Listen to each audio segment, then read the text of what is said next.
వివక్షతపై ఒక్క క్రమశిక్షణ చర్య, పోలీస్ కేసు, లాఠీ చార్జీ, రక్తపాతం వంటివి ఏవీ లేకుండా గాంధేయ మార్గంలో రైల్వే జోన్ సాధించడం భారతదేశ చరిత్రలోనే గొప్ప పోరాటంగా నిలిచిపోతుందని నిస్సంకోచంగా చెప్పవచ్చు. గాంధేయ మార్గ పోరాటం ద్వారా విశాఖ రైల్వే జోన్ ని సాధించిన సందర్భంగా ఉత్తరాంధ్ర జిల్లాల్లో సర్వత్రా హర్షం వ్యక్తం అవుతుంది. రైల్వే జోన్ విజయ సాధనలో మీడియా, కార్మిక సంఘాలు, ప్రజా ప్రతినిధులు కీలక పాత్ర పోషించారు. ఈ ప్రాంతం మీద వివక్షతకి వ్యతిరేకంగా చిన్న విత్తుగా ప్రారంభమైన ఆందోళన రైల్వే కార్మిక సంఘాలు, ప్రధానంగా మీడియా, ప్రజా ప్రతినిధుల కృషి వల్లనే ఉద్యమం రూపుదాల్చి మహావృక్షంగా ఎదిగి విశాఖపట్నం కేంద్రంగా దక్షిణ కోస్తా రైల్వే జోన్ ప్రారంభోత్సవానికి దారితీసిందన్నారు. రాష్ట్రమంతా పండుగ వాతావరణంలో స్వాగతిస్తున్న దక్షిణ కోస్తా రైల్వే జోన్ సాధన వెనుక 4 దశాబ్దాల అవిశ్రాంత పోరాటం ఉంది. రైల్వే కోసం ఎవరికీ అవగాహన లేని కాలంలో రైల్వే కార్మిక సంఘాలు సామాజిక బాధ్యతతో తమ పరిమితులకు, కట్టుబాట్లకు అతీతంగా మీడియా సహాయంతో నిత్యం సమస్యలు, వేధింపులు, వివక్షలను ప్రజలకు, ప్రజా ప్రతినిధులకు మీడియా ద్వారా తెలియజేశాయి. ఈ నెల 8న ప్రధాని నరేంద్ర మోడీ రైల్వే జోన్ కి శంకుస్థాపన చేయడం తెలిసిందే. కానీ వాల్తేరు డివిజన్ తో కూడిన జోన్ సాధించడానికి ముఖ్యమంత్రి చంద్రబాబు నాయుడు గేమ్ చేంజర్ పాత్ర పోషించాల్సిన తరుణం ఆసన్నమైందని రైల్వే ఉద్యోగులు కోరుతున్నారు.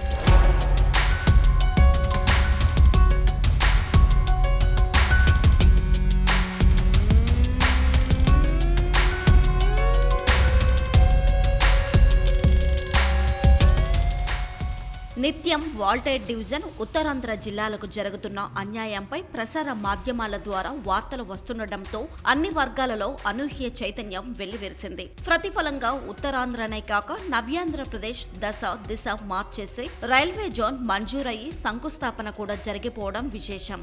ఈ నెల 8వ తేదీన ప్రధానమంత్రి నరేంద్ర మోడీ విశాఖలో రైల్వే జోన్ నిర్మాణానికి గాను శంకుస్థాపన చేయడం తెలిసిందే. స్వర్గీయ గౌతు లచ్చన్న, బాట్టం శ్రీరామ్మూర్తి, ద్రోణంరాజు సత్యనారాయణ, కింజారపు ఎర్రన్నాయుడు, ఎంవీవీఎస్ మూర్తి మొదలుకొని ప్రస్తుత గౌరవ గవర్నర్లు బండారు దత్తాత్రేయ, ఖమ్మంపాటి హరిబాబు, ఇంకా doctor Yarlagadda Lakshmi Prasad, Anakapalli MLA Konathala Ramakrishna, CPM నేత సిహెచ్ నరసింగరావు, సిపిఐ నేత జేవి సత్యనారాయణమూర్తి, ఉత్తరాంధ్ర రక్షణ వేదిక అధ్యక్షుడు ఎస్ఎస్ శివశంకర్, ఇలా ఎందరో ప్రజా ప్రతినిధులు, కార్మిక నాయకులు గత 40 ఏళ్లలో ఉద్యమాన్ని సజీవంగా ఉంచారని చెప్పాలి. వాల్టేర్ డివిజన్ తో కూడిన దక్షిణ కోస్తా రైల్వే జోన్ తక్షణం ప్రారంభించాలని విశాఖపట్నం పార్లమెంటు సభ్యుడు మతుకుమిల్లి శ్రీభరత్ తీవ్ర స్థాయిలో కృషి చేస్తున్నారు. ఇక రైల్వే జోన్ సాధన వెనుక 40 ఏళ్ల సుదీర్ఘ పోరాటం విషయానికి వస్తే అత్యధిక భాగం ఉత్తరాంధ్రలో ఉన్న వాల్తేర్ డివిజన్ మీద కేంద్రం నుంచి ఎప్పుడూ వివక్షే కనబడుతుంది అని స్థానిక ప్రజలు విమర్శిస్తున్నారు. కొత్త ప్రాజెక్టుల మంజూరు నుంచి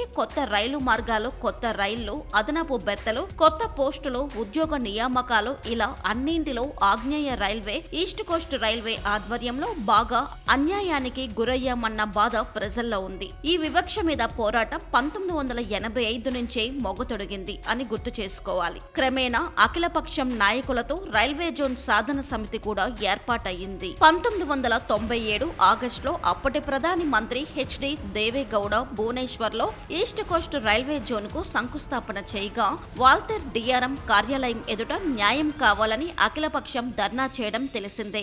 ఈ జోన్ ఏర్పాటు వల్ల వాల్తేర్ డివిజన్ కార్మికుల సంఖ్య 23,000 నుంచి 17,000కు తగ్గగా భువనేశ్వర్, కుర్దాలలో 13,000 నుంచి 20,000కు ఉద్యోగులు పెరగడం గమనార్హం. వాల్తేర్ డివిజన్ హక్కుల సాధన కోసం ప్రారంభమైన ఆందోళన రైల్వే జోన్ సాధన ఉద్యమం రూపాంతరం చెందడం విశేషం. మీడియా ద్వారా ప్రతి అన్యాయం వెలుగులోకి తెచ్చి ప్రజా ప్రతినిధులపై ఒత్తిడి తేవడం, సర్వత్రా ప్రజా చైతన్యం తేవడం ఈ ఉద్యమంలో కీలక ఘట్టమని చెప్పాలి.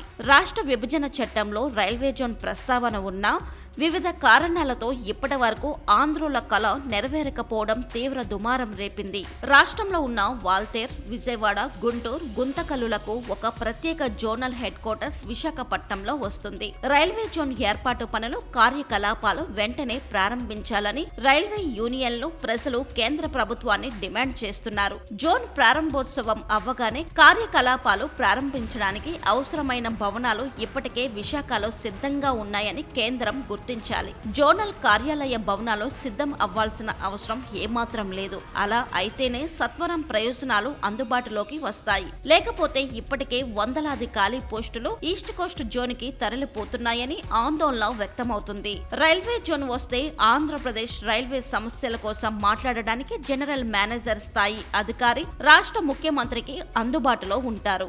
రాష్ట్రం నలుమూలల ప్రజా ప్రతినిధులు తమ తమ నియోజకవర్గ సమస్యలు జీఎం దృష్టికి తెచ్చి సత్వరం పరిష్కరించుకునే సౌలభ్యం కూడా ఉంటుంది. ప్రతి రైల్వే జోన్ కి ప్రత్యేక బడ్జెట్ ఉంటుందని, అందువల్ల 4 డివిజన్ల అభివృద్ధి సాధ్యమవుతుంది. కొత్త ప్రాజెక్టులు, ప్రొడక్షన్ యూనిట్లు, వర్క్ షాపులు మంజూరవుతాయి. గ్రూప్ డి పోస్టులకు ఆర్ఆర్సీ, గ్రూప్ సి పోస్టులకు ఆర్ఆర్బి ఏర్పాటయ్యి ఉద్యోగ అవకాశాలు విస్తారమవుతాయి. వివిధ అభివృద్ధి పనులకు అనుమతులు వెంటనే వస్తాయి. రైల్వే సిబ్బందికి జోనల్ స్థాయి ఆసుపత్రి కూడా అందుబాటులోకి వస్తుంది. పదోన్నతులు పెరగడమే కాకుండా క్రీడా, సాంస్కృతిక, వసతి, వినోద సదుపాయాలు పెరుగుతాయి. విశాఖపట్నం న్యూఢిల్లీ రాజధాని ఎక్స్ప్రెస్ కూడా వస్తుంది. సుదీర్ఘంగా ఉన్న సముద్ర తీర ప్రాంతం, అనేక పోర్టులు, స్టీల్ ప్లాంట్లు, సిమెంట్ కర్మాగారాలు, ఫార్మాసిటీలు, ఆహార, మత్స్య, వ్యవసాయ ఫలసాయాలు, ముడి సరుకులు, ముడి చమురు, ఖనిజాల రవాణా, నవ్యాంధ్రప్రదేశ్ రాజధాని అమరావతి నిర్మాణం నేపథ్యంలో దక్షిణ కోస్తా రైల్వే ఆదాయ సముపార్జనలో దేశంలోని 3వ స్థానంలో నిలిచే అవకాశం ఉంటుంది. 12,000 మంది కార్మికులతో ఉన్న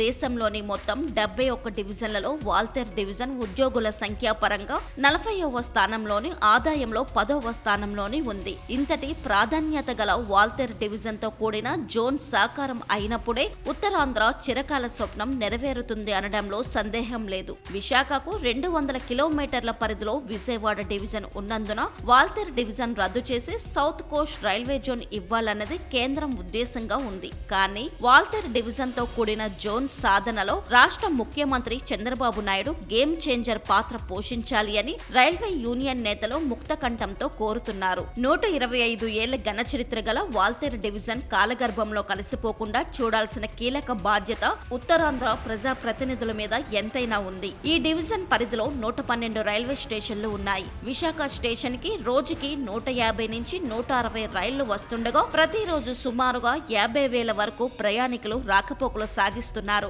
ఇంటిగ్రల్ కోచ్ ఫ్యాక్టరీ ప్రస్తుతం చెన్నైలో మాత్రమే ఉంది. విశాఖలో జోన్ ఏర్పాటైతే ఈ ప్రాంతంలో కూడా ఇటువంటి ఫ్యాక్టరీ వచ్చి ఉపాధి అవకాశాలు పెరిగే అవకాశం ఉంది. ఎలాగో జోన్ సాధించాం, ఇక వాల్తేర్ డివిజన్ తో కూడిన జోన్ సాధనే ఇప్పుడు తక్షణ కర్తవ్యంగా భావించి అందరూ ముందడుగు వేయాల్సిన తరుణం ఆసన్నమైంది.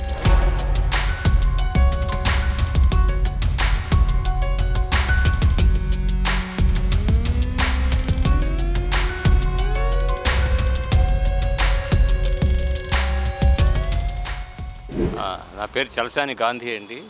రైల్వే ట్రేడ్ యూనియన్ రిటైర్డ్ లీడర్ని. ఇప్పుడు ఈ నెల 8వ తేదీన మన గౌరవ ప్రధానమంత్రి గారు సౌత్ కోస్ట్ రైల్వే జోన్ శంకుస్థాపన చేయడం జరిగింది విశాఖపట్నంలో. దీనికి ప్రధానమంత్రి గారికి, రాష్ట్ర ముఖ్యమంత్రి చంద్రబాబు నాయుడు గారికి, విశాఖపట్నం పార్లమెంట్ సభ్యులు శ్రీభరత్ గారికి ధన్యవాదాలు తెలియజేసుకుంటున్నాం.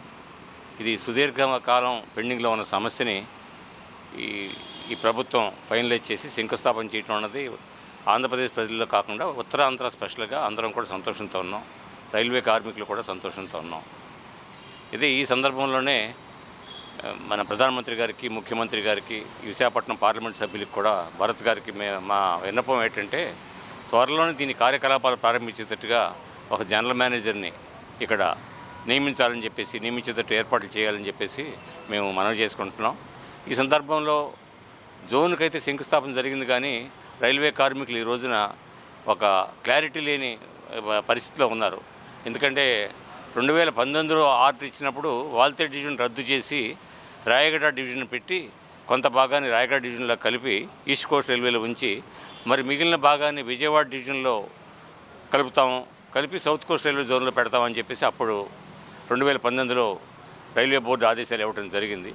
దాని మీద ఇక్కడున్న రైల్వే కార్మికులు, రైల్వే కార్మిక సంఘాలు, ఉత్తరాంధ్ర ప్రజానీకం, విశాఖపట్నం పౌర సంఘాలు అన్నీ కూడా దాన్ని ప్రొటెస్ట్ చేయడం కూడా జరిగింది. దాని మీద మన గౌరవ పార్లమెంట్ సభ్యులు విశాఖపట్నం శ్రీ భరత్ గారు ఆయన ఎన్నికల ప్రణాళికలో మా రైల్వే కార్మికుల సమస్యల మీద, విశాఖపట్నం సమస్యల మీద దృష్టి పెట్టినప్పుడు వాల్తేర్ డివిజన్తో కూడిన రైల్వే జోన్ ఏర్పాటు చేయడానికి కృషి చేస్తానని చెప్పేసి ఆయన హామీ ఇవ్వటం జరిగింది. ఆయన ఎన్నికల ప్రణాళిక హామీ మేరకు ఈరోజు జోన్ వచ్చింది, శంకుస్థాపన జరిగింది. డివిజన్ ఉంచడం కోసం కూడా ఆయన దగ్గరికి వెళ్ళటం జరిగింది. వారు ప్రయత్నం గౌరవ ముఖ్యమంత్రి గారి దగ్గర తీసుకెళ్ళటం, వారి ద్వారా రైల్వే మంత్రి గారికి ప్రధానమంత్రి దృష్టి తీసుకెళ్ళటం ఈ రోజున జరిగింది. అయితే ఇంతవరకు ఆదేశాలు అయితే రాలేదు. మరొకసారి మా విన్నపం ఏంటంటే చంద్రబాబు నాయుడు గారికి, శ్రీ భారత్ గారికి, రైల్వే మంత్రి గారికి కూడా ఈ వాల్తేరు డివిజన్ని మిగిలిన పోర్షన్, రాయగడ డివిజన్లో పోను మిగిలిన పోర్షన్ తెలుగు ప్రాంతాన్ని అంతా కూడా రిటైన్ చేసి డివిజన్ కంటిన్యూ చేసి కొత్త జోన్, సౌత్ కోస్ట్ రైల్వే జోన్ని వేగం ఆచరణలో తీసుకురావాలని చెప్పేసి మేము డిమాండ్ చేస్తున్నాం.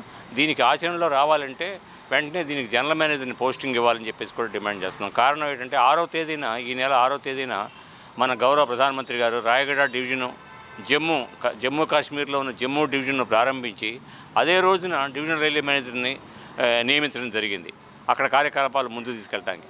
అలాగే 8వ తేదీన మన జోన్ ప్రారంభించారు, కానీ నేటి వరకు ఇంతవరకు జనరల్ మేనేజర్ గారికి నియమించలేదు.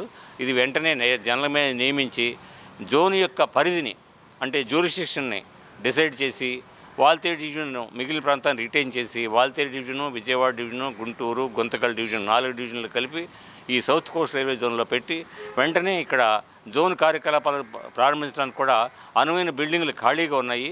ఇక్కడ స్టేషన్ దగ్గరలో, డిఆర్ఎం ఆఫీస్ దగ్గరలోనే అనేక రైల్వే ఖాళీ బిల్డింగ్లు ఉన్నాయి. వాటిలో పని ప్రారంభించాలి. వెంటనే జనరల్ మేనేజర్ వచ్చి పని ప్రారంభించి కార్యకలాపాలు ముందుకు తీసుకెళ్ళాలి. రేపు ఫస్ట్ ఏప్రిల్ నుంచి కూడా ఆ కార్యక్రమం మొదలు పెట్టాలని చెప్పేసి మేము ఇక్కడున్న పార్లమెంట్ సభ్యులకి, ముఖ్యంగా మన ముఖ్యమంత్రి గారికి, ప్రధానమంత్రి గారికి, రైల్వే మంత్రి గారికి మేము విన్నవించుకుంటున్నాం. సౌత్ కోస్ట్ రైల్వే జోన్ కనుక, దక్షిణ కోస్తా రైల్వే జోను ఇది కనుక ఆచరణలోకి వచ్చినట్లయితే ఇక్కడ రైల్వే రిక్రూట్మెంట్ బోర్డు కూడా వస్తుంది. ప్రతి జోన్కి ఒక రిక్రూట్మెంట్ బోర్డు ఉంటుంది. రైల్వే రిక్రూట్మెంట్ బోర్డు ఒకటి వస్తుంది. అలాగే railway recruitment centre group D post కోసం ఇంకో ఆర్ఆర్సీ కూడా వస్తుంది. ఇది వచ్చినట్లయితే ఈ ప్రాంతంలో, ఆంధ్రప్రదేశ్లో కాకుండా ముఖ్యంగా ఉత్తరాంధ్ర ప్రాంతంలో ఉన్న నిరుద్యోగ యువతకి మంచి ఉపాధి అవకాశాలు కలగడానికి ఆస్కారం ఉంటుంది. అనేక కోచింగ్ సెంటర్స్ కూడా పెట్టడానికి అవకాశం ఉంటుంది. కొత్త రైల్వే ప్రాజెక్ట్స్ రావడానికి అవకాశం ఉంది. కొత్త రైల్వే వర్క్షాప్స్ రావడానికి అవకాశం ఉంది. నిరుద్యోగ యువతకి చాలా ముందుకెళ్ళడానికి అవకాశం ఉంటుంది. ఈ ఆర్ఆర్సీ కూడా జోన్ కనుక ప్రారంభించినట్టయితే వెంటనే అవి కూడా వస్తాయి. కాబట్టి ఈ కార్యక్రమంలో జోన్ కార్యకలాపాలు వెంటనే ప్రారంభించాలని చెప్పేసి మరొకసారి డిమాండ్ చేస్తున్నాం.